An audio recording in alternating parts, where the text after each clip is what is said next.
Welcome to the Marshall Pruitt Podcast, our Week in IndyCar series presented by Cooper Tires. Going to get to our featured guest, IndyCar CEO Mark Miles, making his first appearance on the Week in IndyCar. I've had Mark on before, just for regular podcasts, talking about the state and future of IndyCar, but great of him to find some time. I actually scheduled this a few weeks ago. He has been flying all over the world, which he gets into almost right away in our conversation, trying to button up a number of things. So he gets into progress on finding IndyCar's next title sponsor, and it sounds like there will be some positive news coming here in the weeks ahead. Get into a wide variety of things from new tracks and or track opportunities. Gives us a pretty deep dive on how conversations went in the visit down under about possibly bringing IndyCar back to Surfers Paradise on the Gold Coast in Australia. Talk a bit about esports as well, a little bit about catch fencing and thoughts there. A couple of personal questions that were great. By and large, first and foremost, I need to say thank you to everyone across Facebook, Twitter, and Reddit who submitted questions. Weren't sure exactly how long we would have, and Mark was driving, so going between meetings, got probably 35-ish minutes or so of solid questions in there. If I'd had 2 hours with him, I'm still not sure I'd get to all of your great questions, but tried to really condense things down into maybe the higher impact questions that most people would want to hear input from Mark and IndyCar on. So that's what we did. So good call with Mark. I think we can look forward to having him back at some point for a future Week in IndyCar episode. Before we get to the questions that you sent in for me and our weekly tradition of picking my favorite question from the previous episode and awarding that person a t-shirt from our friends at TorontoMotorsports.com. Been some things going on in the background, some positive, some a little scarier than I'd hoped, but just figured it'd be a great time to say how awesome is it to have our man Robin Miller back. Bald Robin Miller, following chemotherapy and some really, really dark days, if not weeks, if not more than a month, of trying to rid his body of cancer. Looks like everything is turning out positively there. Strength is coming back. His cantankerosity, not a word, is definitely back. And yeah, just awesome to see not only Robin's mailbag up and running at full steam, but also filing some additional stories, doing some videos as well. I just edited and posted one that he's done on holiday suggestions, so just really cool. Robin being disconnected from our IndyCar universe, that's not a good thing, so I'm glad we have him back, even if it involves wearing a toque, wearing some sort of knitted cap the whole time. It's all good, man. We got Robin back, so that makes me really happy. Thing that's not making me too happy, but there's maybe some positive stuff on the horizon, is our friend Chris Wheeler, a renowned spotter within the IndyCar circles, has worked with Sebastian Bourdais for years. Chris is also a big part of Bell Racing Helmets USA. It's been a very, very good friend of the podcast. He's been going through the wars with some physical ailments, lingering physical ailments that he is having addressed. Won't get into his business on what they are and such, but once we had that conversation about what was going on, I can tell you that I reached out to a friend in the media who had a friend among drivers outside of IndyCar, and were able to, all through those good friends, come back with some names of, hey, go see this person, go get this done here. Just another case of someone in the racing community in need, and folks being selfless and stepping up, saying, yeah, got him, I got him, I'll get right back to you, we're going to get your man taken care of. So that is great. Last thing I'll mention, and this probably speaks to my naivete, even though I just turned 48, I guess I'm still dumb. Got a really, really nice series of notes from a listener who has been super encouraging with what my wife and I have been going through, her fight, her medical fight recently, all which is turning out awesome, by the way. For those who've asked or were curious, she is just a beacon of strength and just resolve. So everything's headed in a great direction there. He's been incredibly encouraging, sending emails, just private stuff and whatnot, and mentioned that he's actually been going through the same with his wife, and things might not be nearly as rosy for her. And what came to mind, and this is the you're naive Pruitt part, is I guess I never really thought of the podcast in this way, because to me it's just a fun thing that I do. A lot of this is just for myself. That's maybe a secret. I know that it's created for you all to enjoy, but a lot of this is just me enjoying the conversations that are held, the topics that are covered with friends, drivers, team owners, whatever in the sport. But I guess I didn't really think of the fact that my podcast, and maybe other people's podcasts as well, can be a bit of a soothing thing. And that was the last note that I got from one of our friends, one of our listeners. Again, I'm not going to mention his name, but just mentioning that the podcast, our little week in IndyCar here, has been something that both he and his wife have used as just a bit of a distraction, something to take their minds off of heavy times. So I guess I mentioned that to my wife, and she was like, "Really? You're surprised by this?"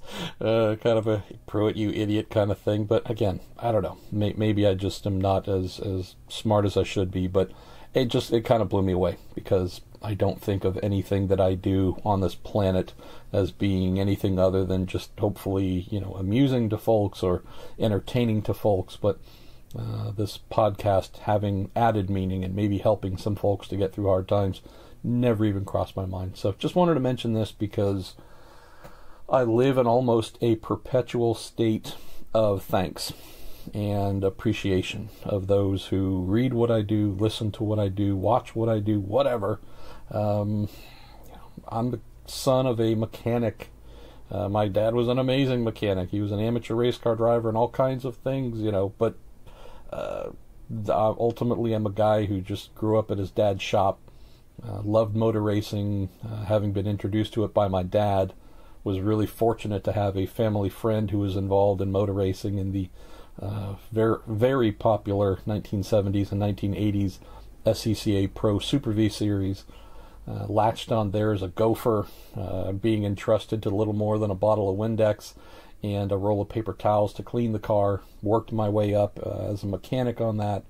Continued, got a paying job as a professional mechanic, junior open wheel type stuff, by and large, Formula Fords and Atlantics and you name it, and continued up into more Atlantics, Indy Lights, IndyCar, engineering stuff, management stuff. It's all, I've had an amazing life, but I guess I never forget that I come from fairly humble means, or a fairly humble surrounding where folks did the things that they enjoyed and needed to, and I've been really fortunate to take that opportunity presented by my dad, and here I am talking to you it's about IndyCar on a weekly basis, and getting amazing emails from listeners, and doing whatever we can to celebrate those in our sport, and also think about those who are maybe on hard times, trying to get their lives in a better and happier place. So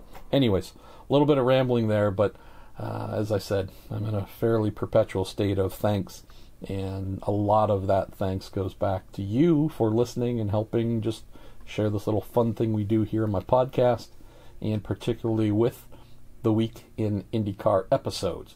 All right, let's get to my favorite question from last week, actually sent in by someone I've known for a little while. You might know him on Twitter from his handle OG Indy, that being Jerry Bundle. And love the question that Jerry sent in for our friend Tony Kanaan.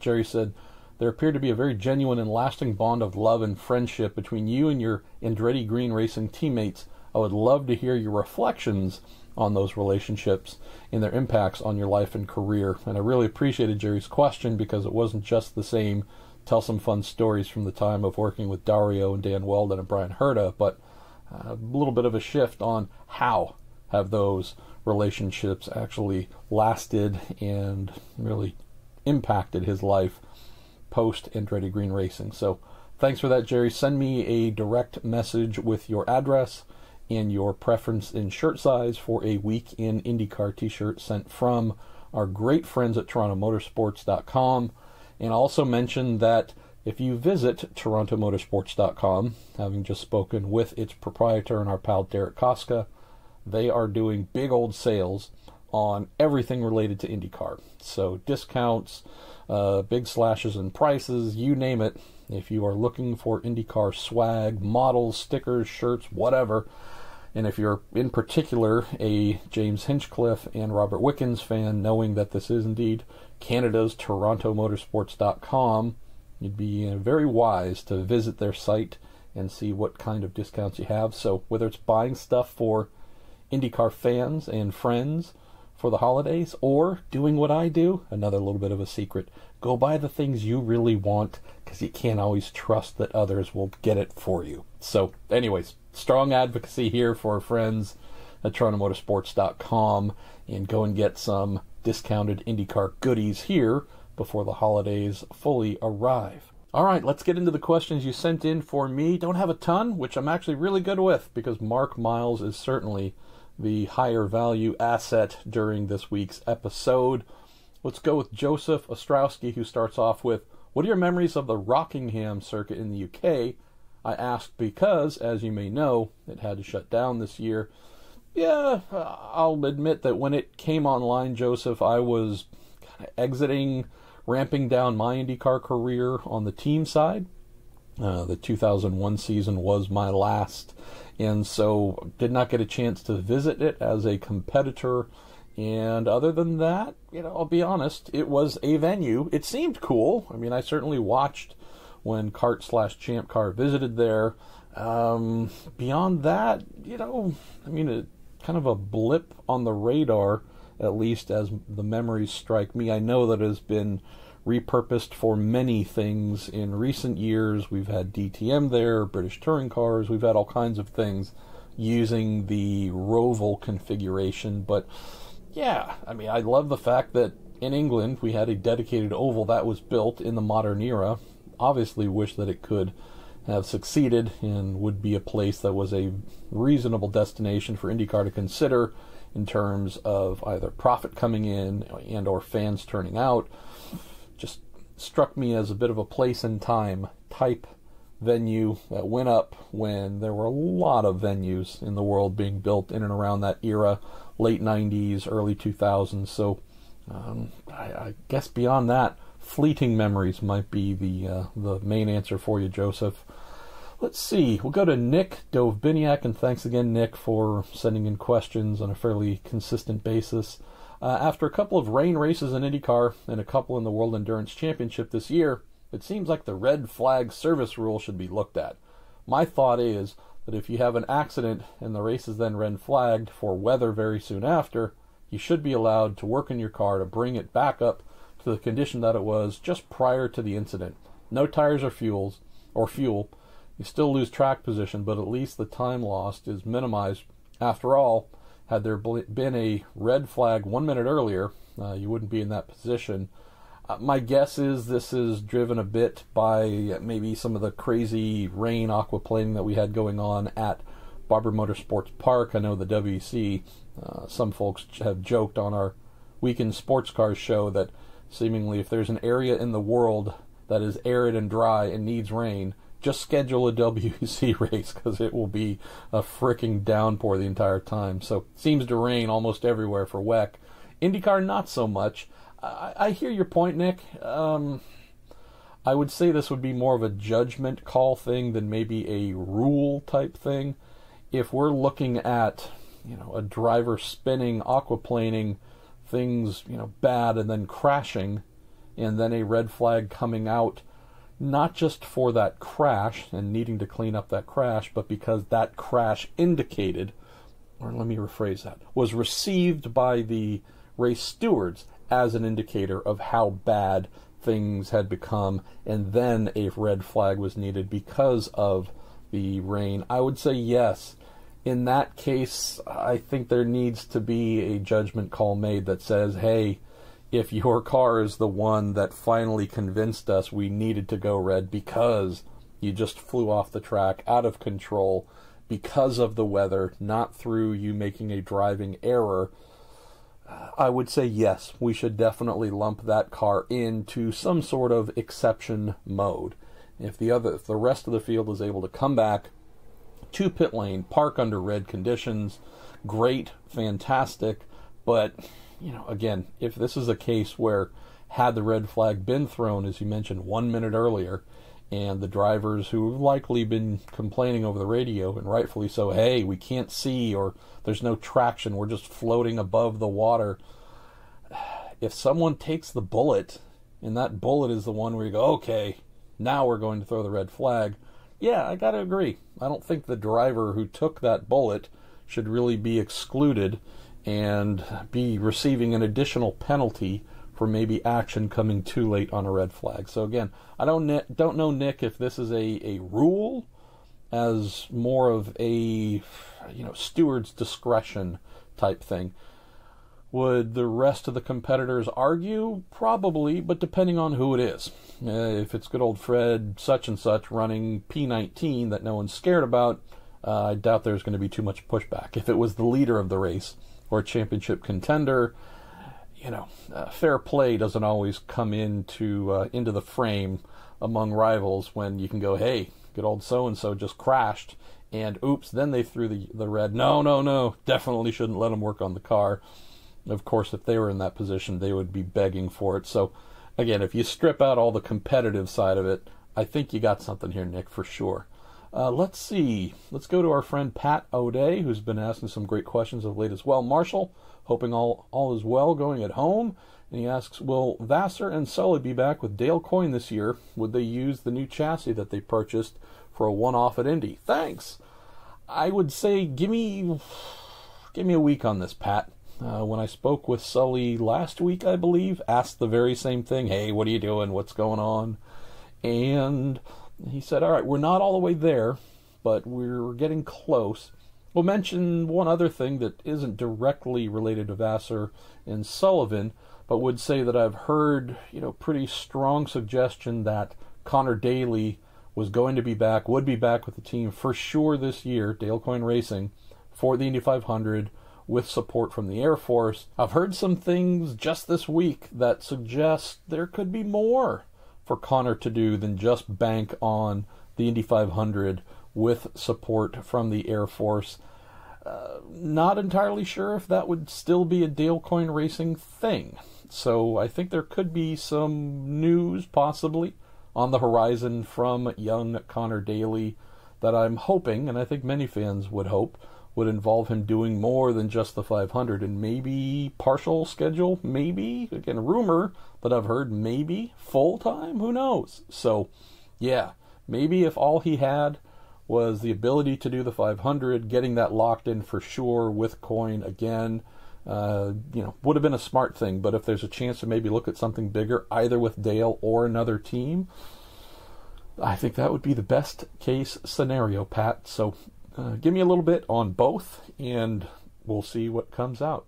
Let's see, J.D. Ellis asked a question that I think was, I know it was meant for Mark. I've taken it, though, just because I knew that it was a good question, just one that we probably wouldn't have time to get to with Mark. And that was, will NBC help facilitate a joint NASCAR/IndyCar or additional IMSA/IndyCar events? I'd say, JD, on this topic, the NBC angle isn't one that would be in facilitation. I think there would definitely be some help if everyone agreed, that being all the sanctioning bodies that you mentioned, plus NBC Sports, that having some form of combined event would do great things for IndyCar plus NASCAR, IndyCar plus IMSA, for NASCAR, whatever it is. If there was a general agreement that, hey, you all are going to benefit from this financially, status-wise, or otherwise, I'm sure that there are folks at NBC Sports who would say, hey, the more we work together, the better. Mark actually gets into that just a little bit in the conversation that we have, but I wouldn't say that NBC would be the ones to trigger that. Also keep in mind, JD, that a Mark Miles and Jay Fry type at IndyCar speak on a somewhat regular basis with an IMSA president, Scott Atherton, or CEO Ed Bennett, or the folks at NASCAR. It might not be super formal stuff at all. It might just be, hey, we're going to be in and around the same event together. Are there ways we can help, or just, again, some very general conversations. But I would imagine there's also some, hey, do we want to do more stuff together? Or in the case of IndyCar and NASCAR, do something together at all. IndyCar and NASCAR are in very interesting positions. IndyCar is rising slowly, is very far away from reaching NASCAR's level of popularity. We're also seeing NASCAR's popularity decline. And so I think there's still a case, and we're going to have that case for many years, where NASCAR is the big property, and they're wanting to protect that. Curious though, JD, if maybe in a couple years from now, this topic might change a little bit, where NASCAR might see itself in a position where, as its big swell of fans continues to reduce, not because they're bad or whatever, just they had a huge boom, and we're on the somewhat inevitable downside of that. Could they be in a position to be more humble and say, okay, hey, maybe a joint NASCAR IndyCar round or something like that would benefit everyone, so let's do it. Just don't see that now, and I also don't see NBC as being the catalyst right now. Let's see, we'll go to David Simmons as we wind down the questions that you all had for me. David says, how much influence does the series have in helping teams like Ed Carpenter find sponsors to replace those that choose to leave the sport? Another interesting one, David, in the fact that you have a sanctioning body that is looking to sign primary sponsors for the overall series, presenting sponsor for the Indy 500, technical sponsor for the series, just looking for all kinds of ways to monetize themselves by bringing in corporations, bringing in advertisers. That money is then used both to run the business of IndyCar, but also to help put money into things like the leader circle and whatnot. So I know, David, that there are scenarios where teams will go to IndyCar and say, hey, we're looking for this, or we're looking to expand into this area, this type of sponsorship. Are there any relationships you guys might have, or any names you might have in your contact list that you could share with us for us to talk with Company X, or whatever it might be?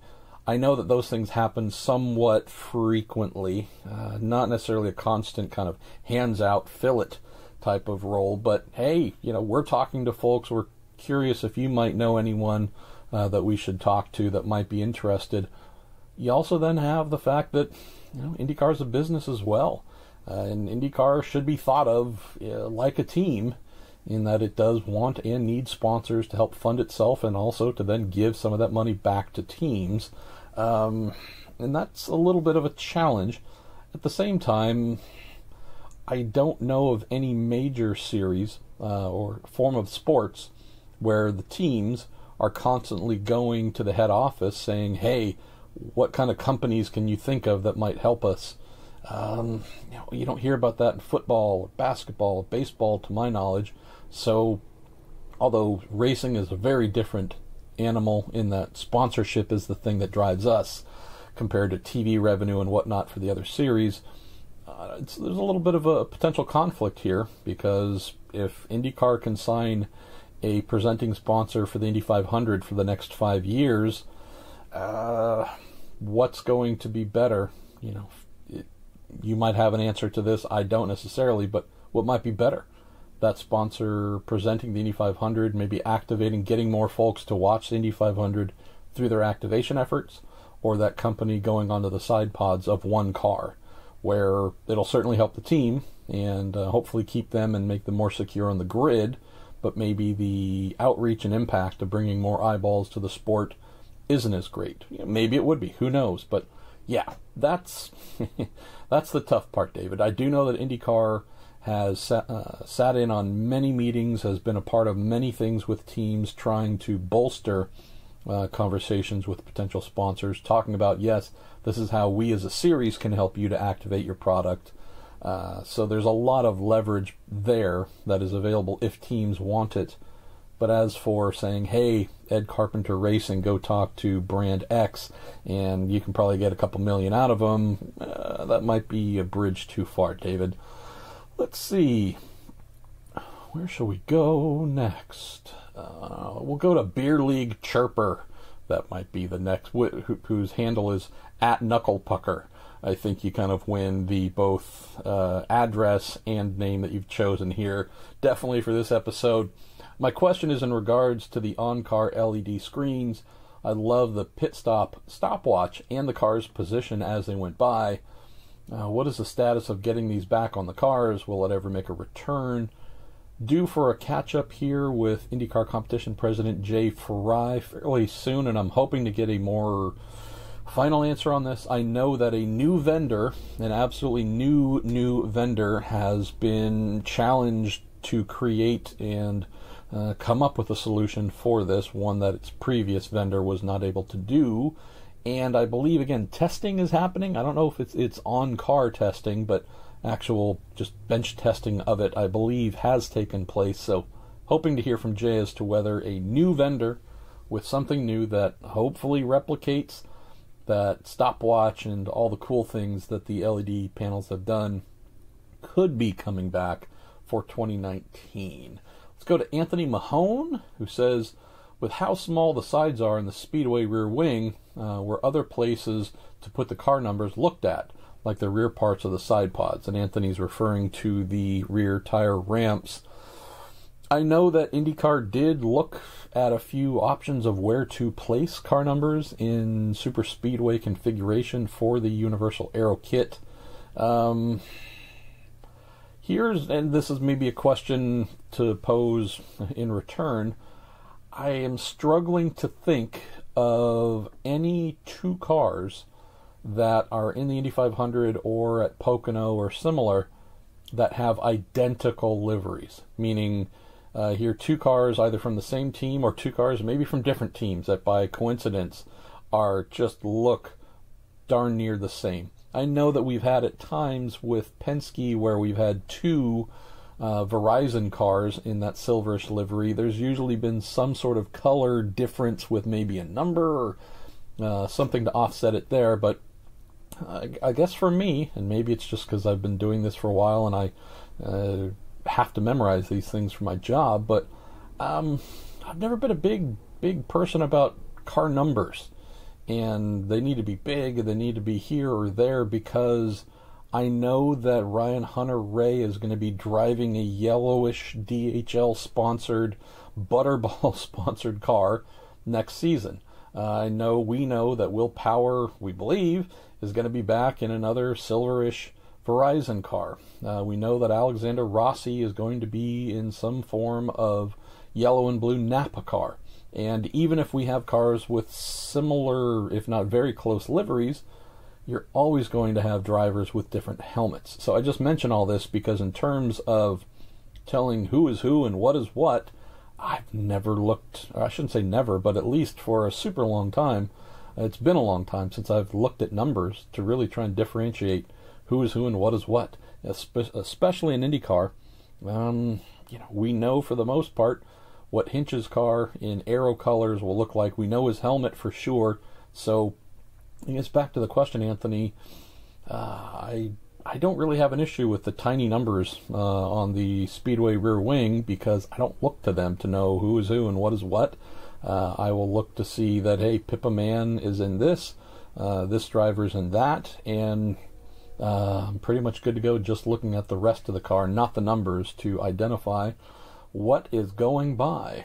Let's see. The Dude, @TheDude, and then a whole bunch of numbers after it on Twitter, asks, Charlie Whiting claimed that the Aero Screen, quote, device tested by IndyCar would, quote, probably only offer 10% of the protection that the Halo offers, end quote. And the Dude asks, has IndyCar supplied any data to the FIA concerning IndyCar's Aero Screen? I don't want to say a tricky question at all, but I would say that the answer is yes.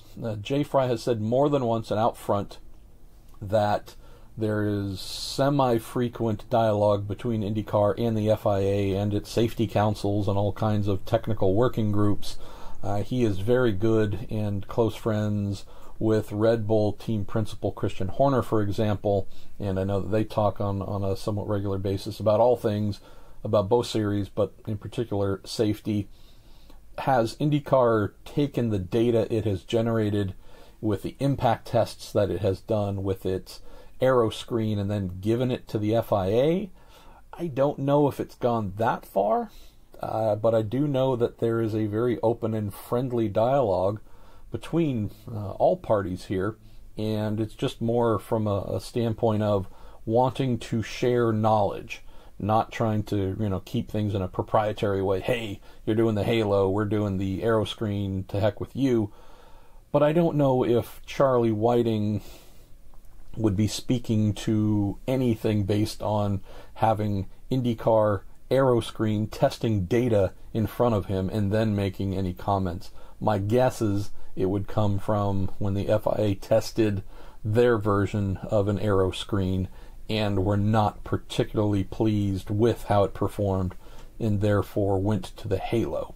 Also, IndyCars, as we know, a different thing altogether, different material, different thickness, just different. So, not sure, honestly, where Charlie is basing that off of, but I am fairly confident saying it's not because Jay Fry emailed him all the info and Charlie then went out and made comments. So, that's that.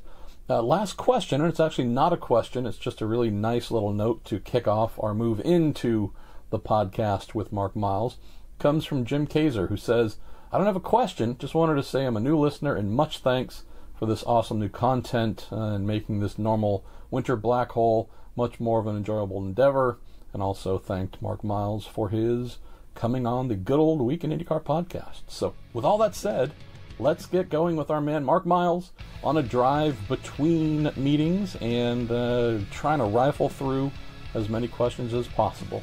All presented by Cooper Tires. Mark Miles, welcome to your first appearance on the Week in IndyCar on the good old little Marshall Pruitt podcast. Yeah, well, I'm very happy to be with you. Happy to have this chance to connect with IndyCar fans, maybe, and critics. We'll see. I don't know how I've been at this 6 years, and this is the first time I'm doing it, but I'm delighted to be part of it. Thank you. Let's go ahead and just kick off and dive right in. We have far more questions than we'll be able to get to in that window of time, but we're going to do our best to rock through. Let's go with our friend Kevin Perez Frederico, who says, Mark, what's the status on the new title sponsor? Is Red Bull in play? And when will IndyCar have a video game or esports solution? So maybe let's just stick with the first one. I know you've been traveling, hoping to get a new title sponsor in play. How's it coming along? Yeah, well, we're making great progress. I don't know when this will actually roll out for fans, but, you never want to say never till contracts are done and signed. But I feel very good about our prospects. I'm not in a position where I can tell you what company it is, but I think we're going to have a terrific successor to Verizon, and we'll be able to finalize all the agreements to make that happen, so that you'll see it, I hope and believe, for our first open test in February at Circuit of the Americas. Yep. Yeah. And I know you've been... So I feel really good about that. And, what's important to us is lots of things about a title. Financially, it's an important source of revenue for our teams because we make payments to them that flow from the title, and it's important to our tracks for the same reason and to our company. So, our objective was to get a high-quality company that will care about racing, will be aligned for the right set of marketing reasons with our objectives, and will allow us to at least equal, if not maybe begin to grow, the economic values for all of our stakeholders that Verizon made possible. And I feel good about hitting on all cylinders. And we won't get into where you've been traveling and the names or potential names of some of those advertisers, but I do know that you've been on some trips recently abroad that will hopefully be revealed here soon. That will add well, more. Listen, I'm going to answer the question you're not asking, but I want to make sure that's understood. I'll tell you what my international travels look like in the last since about the third week of October, but it has been for a combination of things. In every case, finding the next arrangements for our international broadcast coverage. So every one of the countries I'm about to tell you about, we definitely were meeting with broadcasters about future arrangements. It's been about, in some cases, about finding or seeing what the market is for international races. And it may have been, in one or more cases, about working on title sponsorship. So I'm not going to tell you which is which, but every one of these included television. Some of it was for races and some of it was for sponsorship. So since, I think the third week of October, there has been a day in London, 3 days in Monaco. By the way, there we met with 20 different broadcasters in 3 days. Wow. A day in Mexico, 2 days on the ground in Australia, and 3 days on the ground in Japan. So it's been a pretty frenetic pace of international travel, almost as many nights on planes as on the ground on those trips. But in pursuit of all three of those commercial types of arrangements, it's been quite satisfying. Let's move to a topic that Kevin opened up a little bit, and we have a few folks who've inquired. Paul Davis is one, Joshua Crome is another, on the topic of esports and IndyCar. Let's see, we'll go with Paul's, who says, one of the biggest barriers to getting more young people interested in our sport is the lack of a mainstream IndyCar game on Xbox, PlayStation, or similar. Playing the game introduces you to the drivers and tracks, and is also curious about virtual reality technology that might allow fans to see out of the driver's helmet using the visor cam. Just curious if you can provide an update on where some form of IndyCar racing game might be in the discussion process.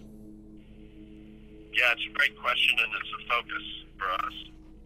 Currently, we have 4 licensees that go from really high-end simulator opportunities to drive IndyCar to Forza, which was mentioned, and others.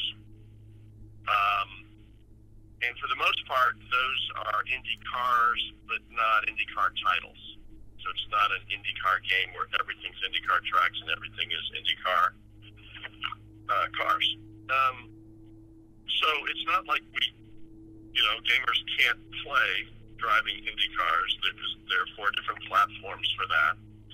But we're very interested in the emergence of what I would call esports, where the difference, without being academic about it, is one thing is a game and you can play. Another thing is a community of interest where people compete against each other, and it usually drives others watching them do that, and a robust engagement of fans. There have been all kinds of announced esports initiatives in motorsports, and most of them are really useful PR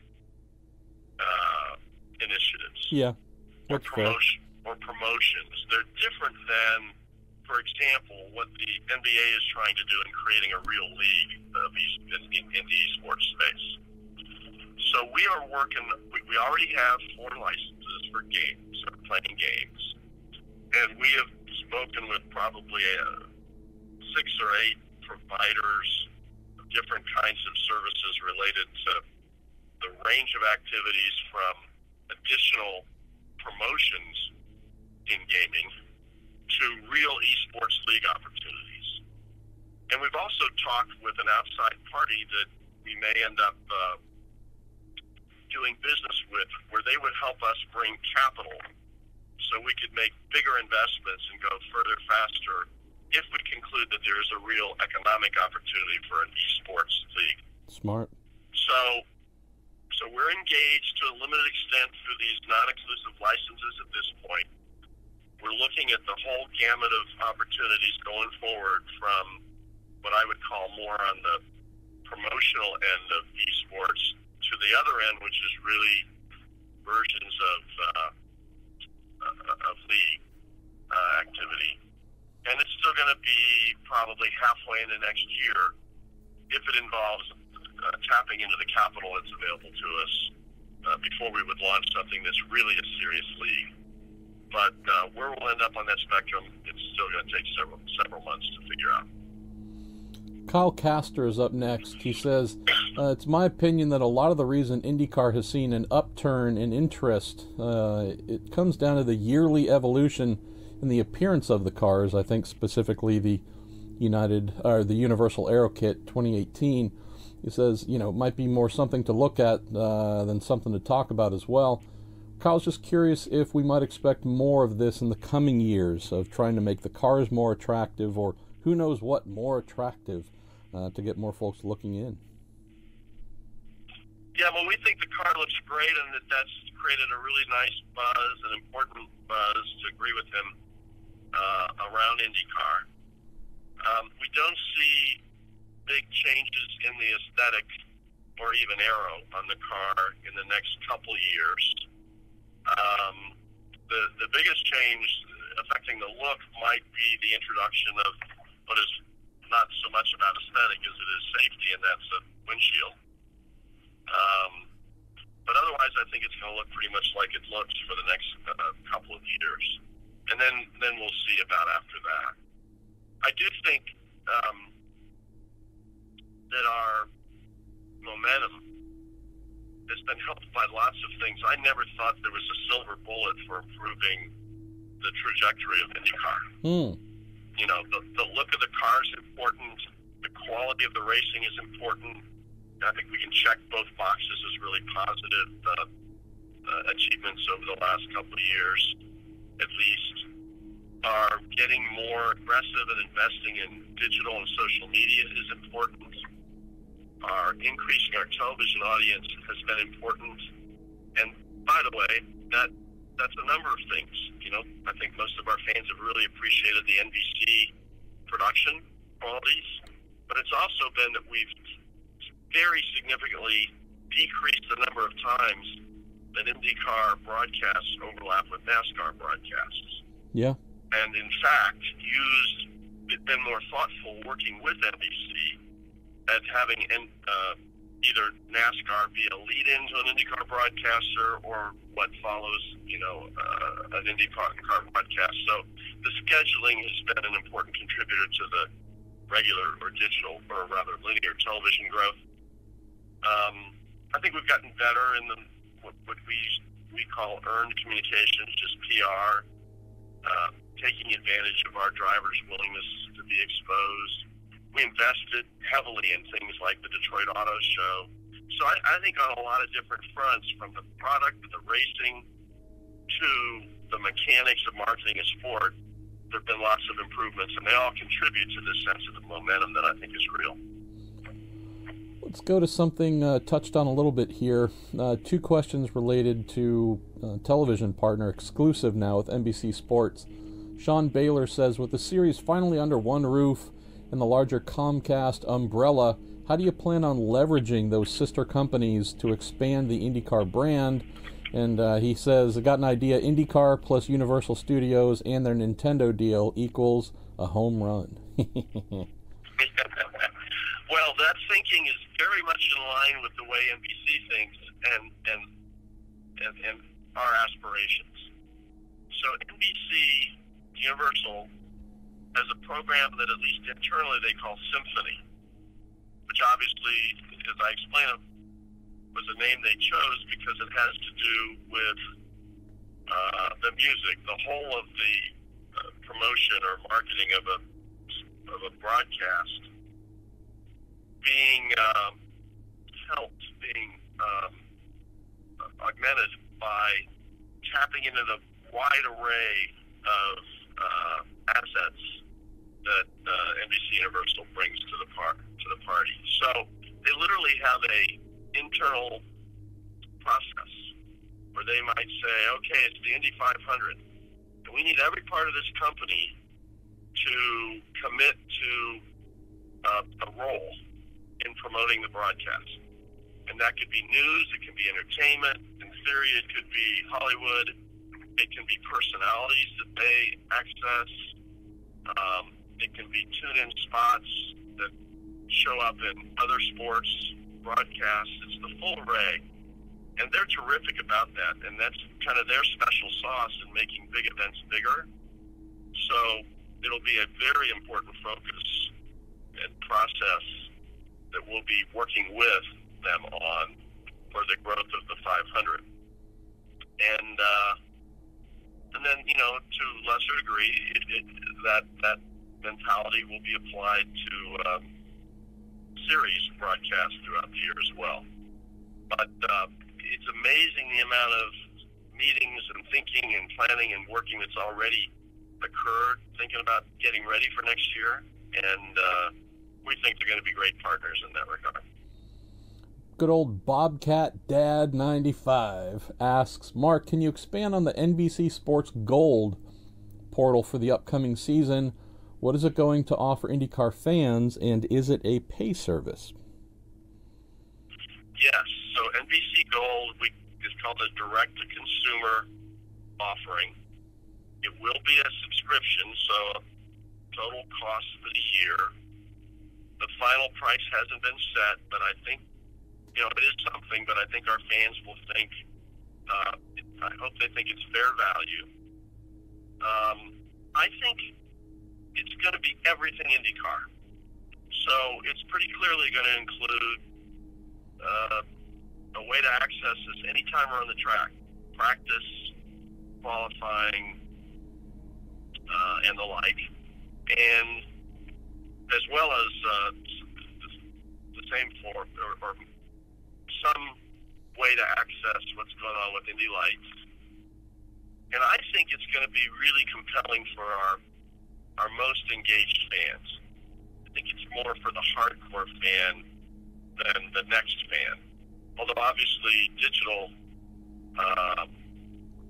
streaming and the like is a particularly interesting way for young people to consume programming, content, and sports.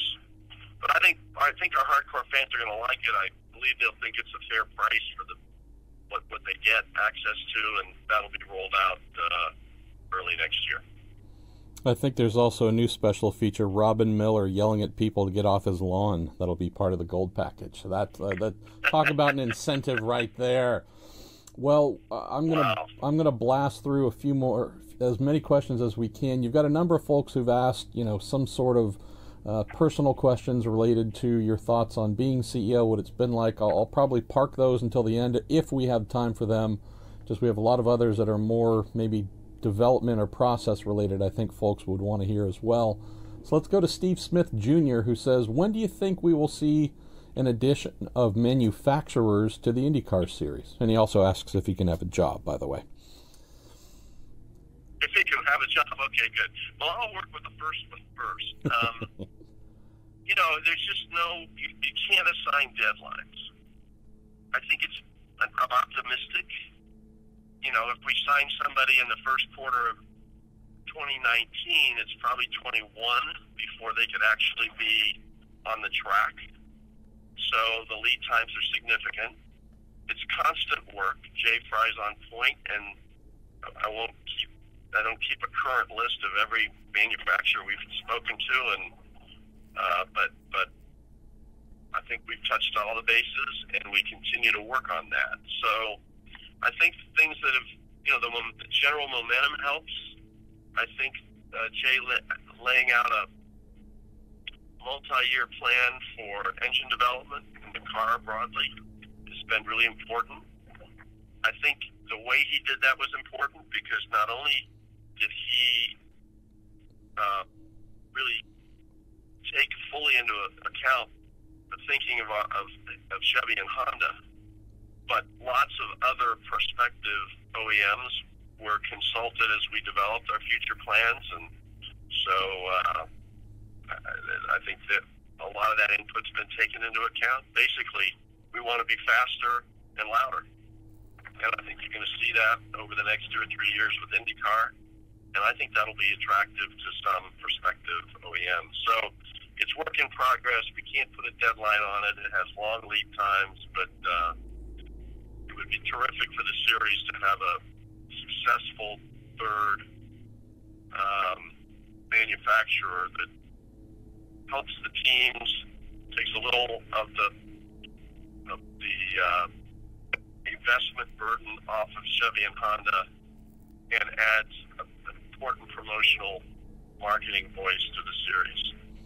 And we can also say, without getting into specifics, if you desire, that while you have been busy on aeroplanes, traveling the globe, talking about things, Jay has been busy as well in a similar capacity that also includes speaking with potential engine manufacturers. So there's been a lot of efforts. For sure, he's been on point, and those have been trips all over the country and the world. I was actually with the governor of the state of Indiana and his economic development people in northern Italy, in sort of Moto Valley, just north of Milan, where all together practically you have Ferrari, Lamborghini,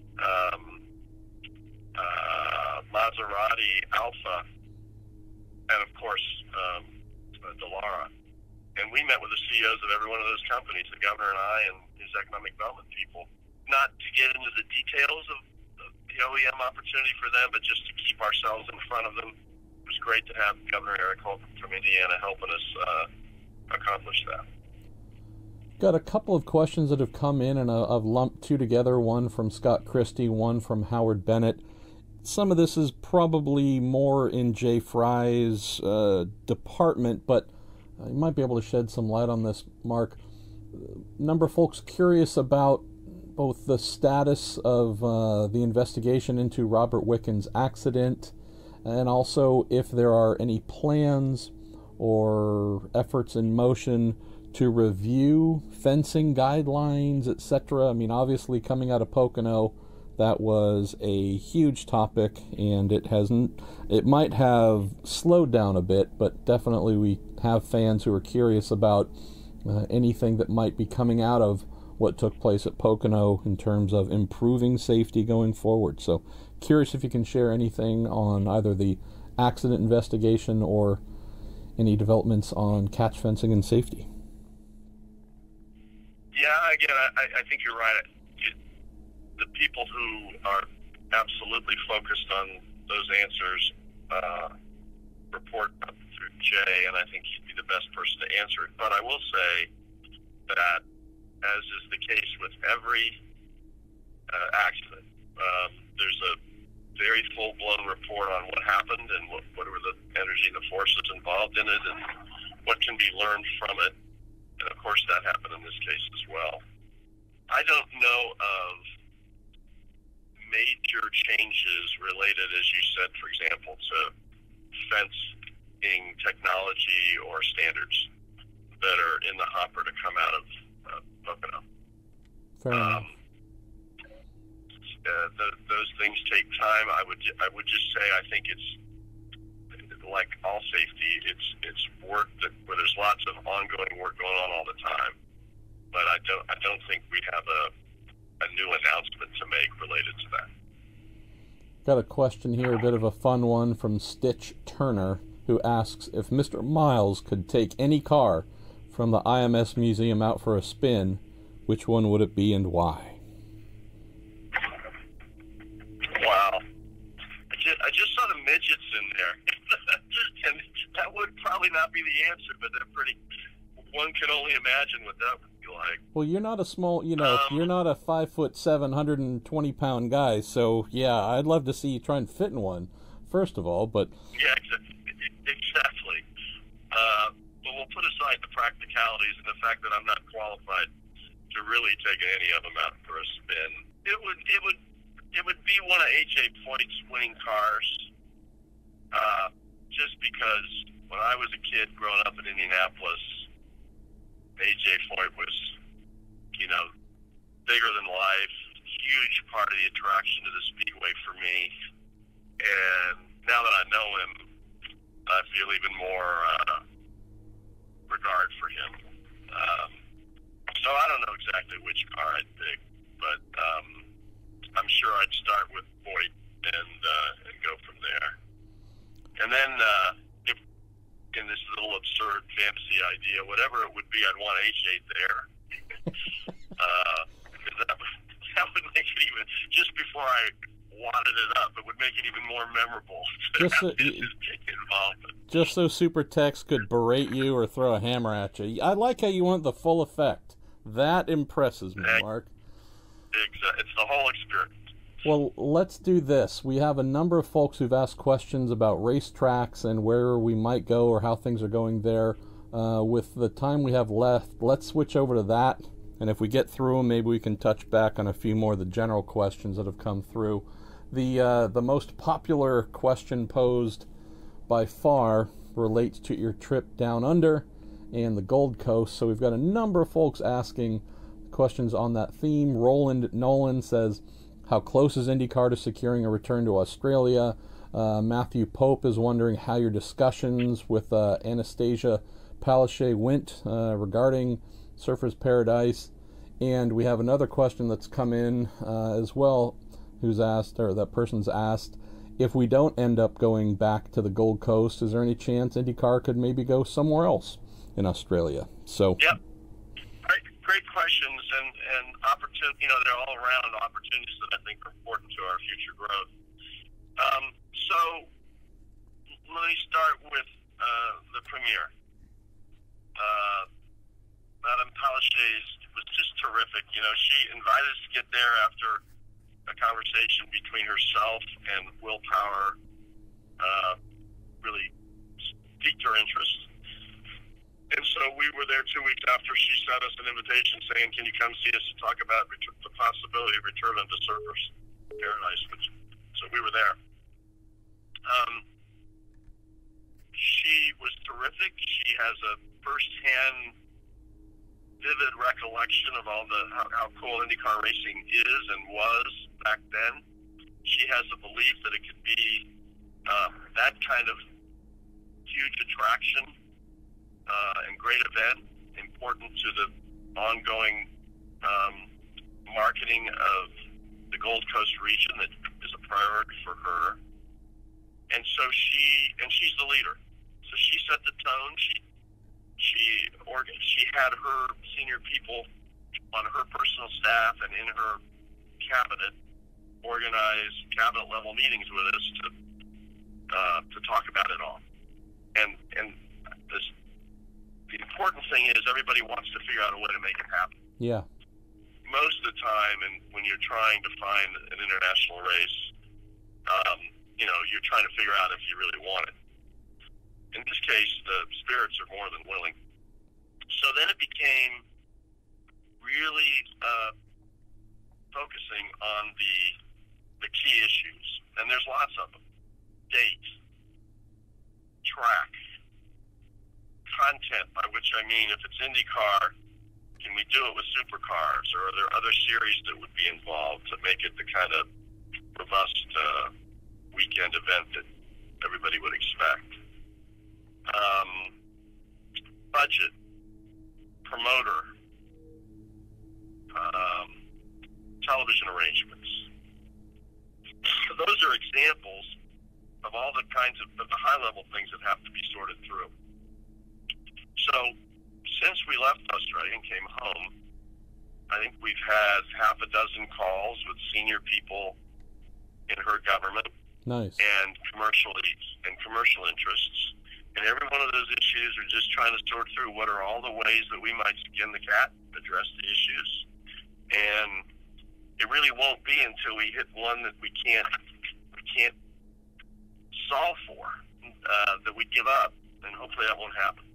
The objective is to have sorted it all out so that maybe by the end of February 19, essentially a year before we'd be there, we could have it done and announce that we will be returning a year from then in February of 2020.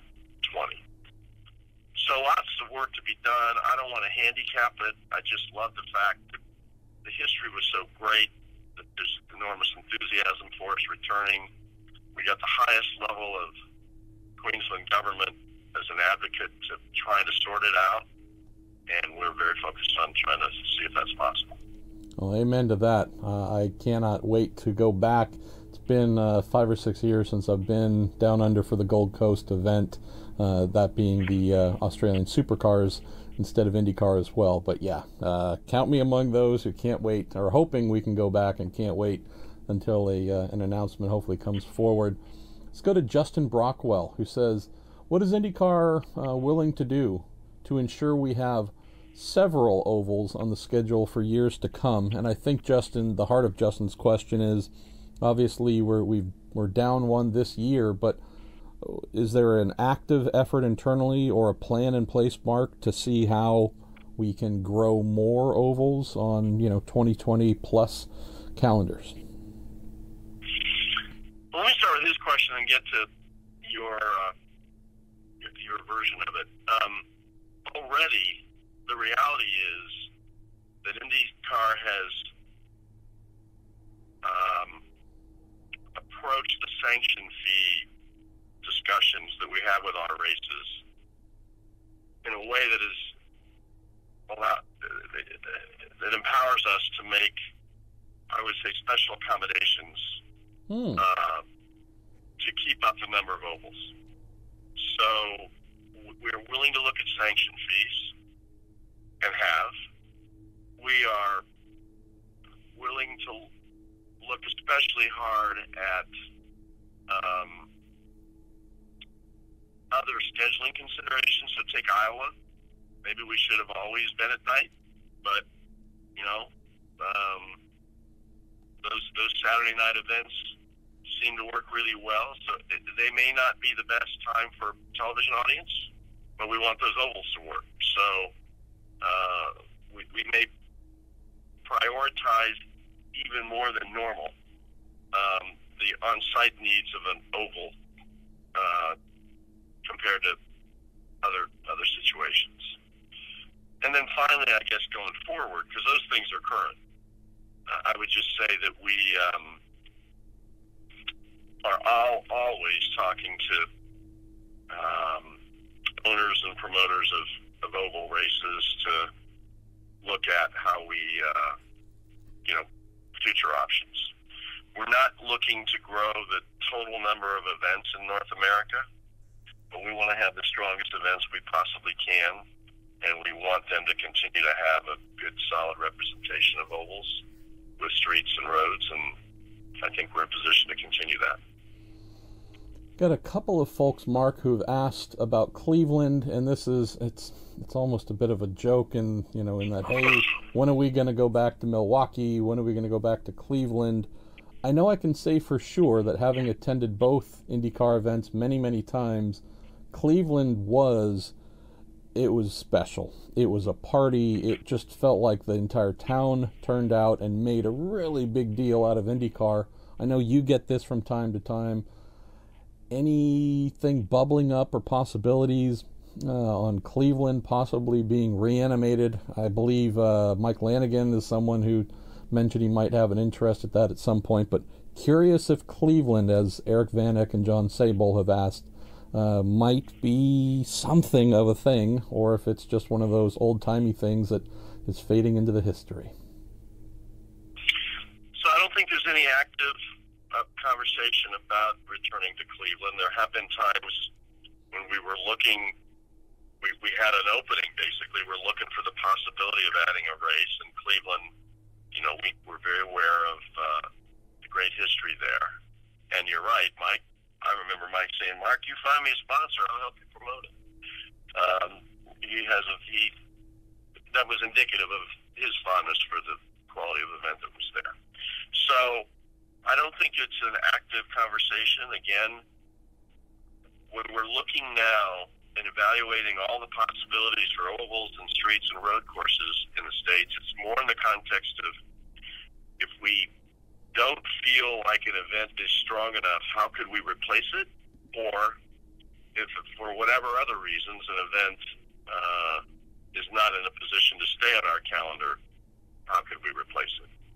So they're more like backup plans. It's sort of a zero-sum game, at least for now.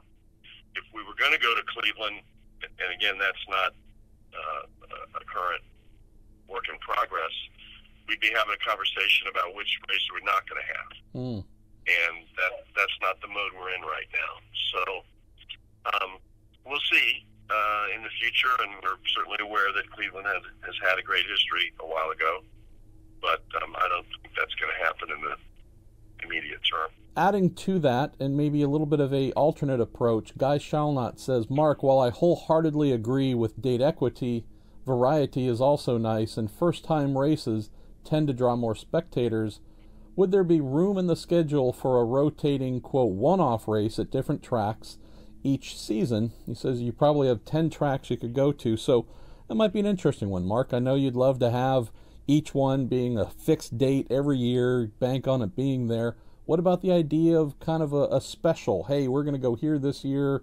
We're going to go to VIR in 2020, and then in 21 we're going to go to Mexico City. You think there's any room for kind of that what's the wild card event of the year for IndyCar type approach? I really like the idea, right? It would be something for fans to anticipate and talk about every year. Some innovation and some variety on the schedule, I think, could add a lot. The issue is it's really hard to make a race work for a promoter on a one-year basis. Yeah. You got upfront costs often, although it depends on the nature of the track. By the time when you find a major sponsor or multiple sponsors, they typically don't want to do a one-off deal, a one-year deal. But they recognize that for them to get kind of their marketing objectives met, it's a multi-year proposition. And if it does work, they want to continue it. So it's a hard thing economically to make work and have successful events. So it has the attributes the gentleman mentioned, but very difficult to pull off. I wouldn't say we're closed-minded about it at all.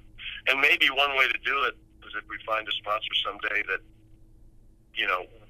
would sign up for a multi-year program in a number of cities as opposed to different sponsors in different cities, but haven't gotten that done yet.